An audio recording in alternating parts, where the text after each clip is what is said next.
When most people picture the Caribbean, they probably think of crystal clear turquoise waters, pristine white sand, and perfectly placed palm trees.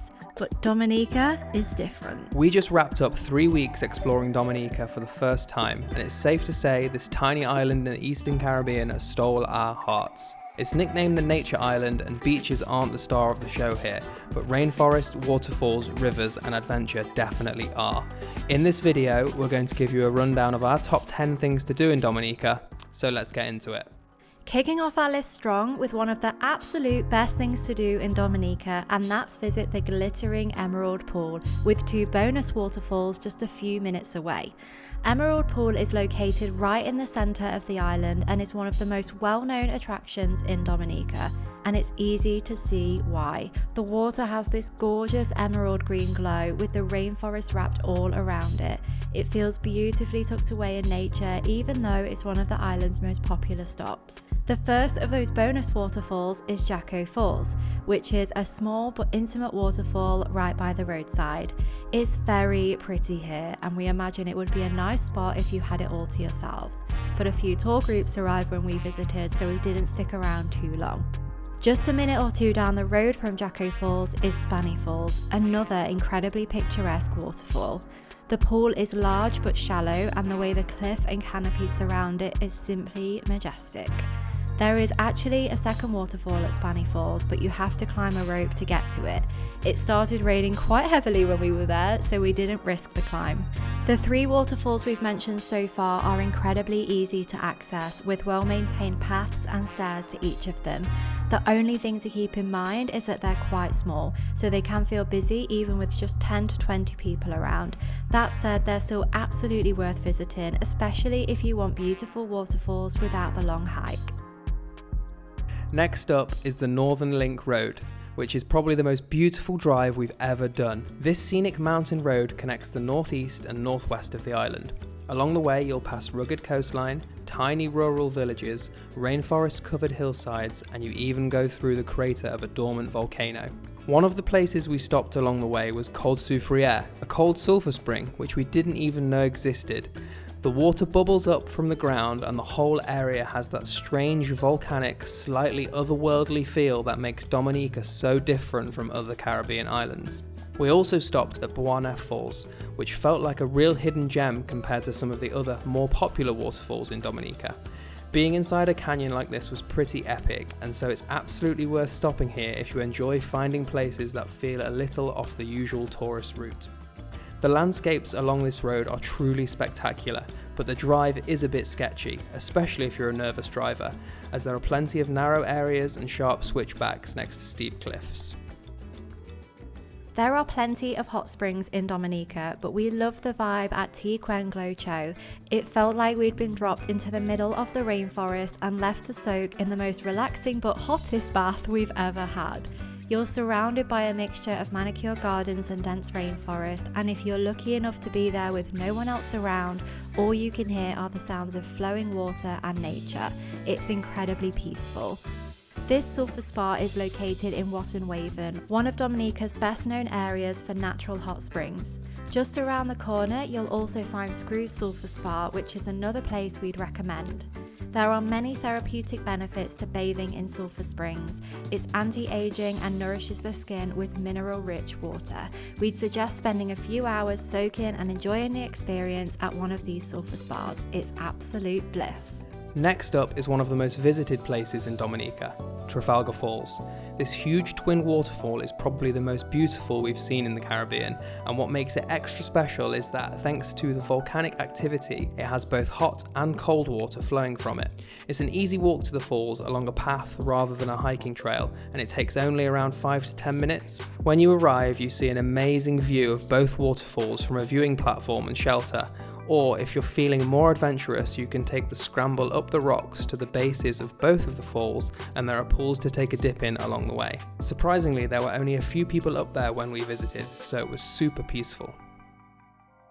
One of the things you absolutely cannot miss in Dominica is getting underwater at Champagne Reef.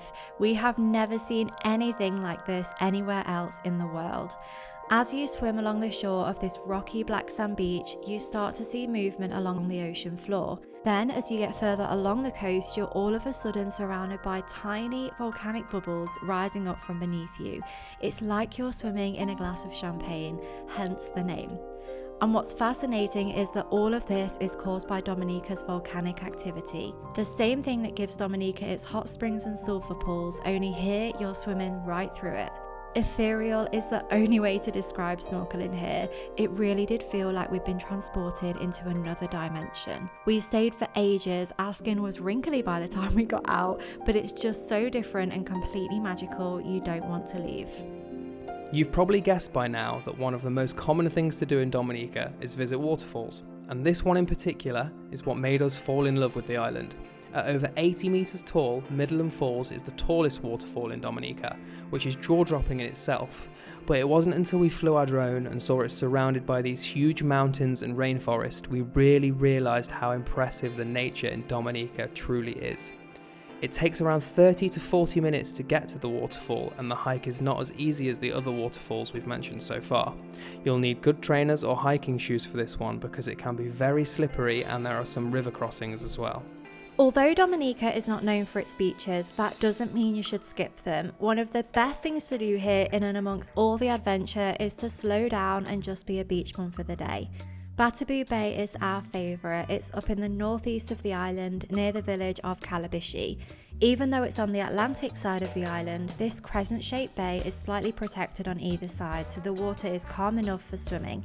The beach has this deserted island-like vibe with tall palm trees lining the shore, light sand and clear waters. The only downside to this beach is that you have to pay to access it, which is unusual for the Caribbean, but it's definitely worth visiting. Also, a few of our other favourites from exploring the island are Miro Beach with its calm waters on the west coast, Number 1 Beach, which is a long, rugged yet beautiful stretch of black sand and where a wide river meets the sea, Coconut Beach for its striking golden sand and shipwrecks, and Sulphur Bay, which feels very authentically Caribbean with a colourful mountainous backdrop and fishing boats dotting the water.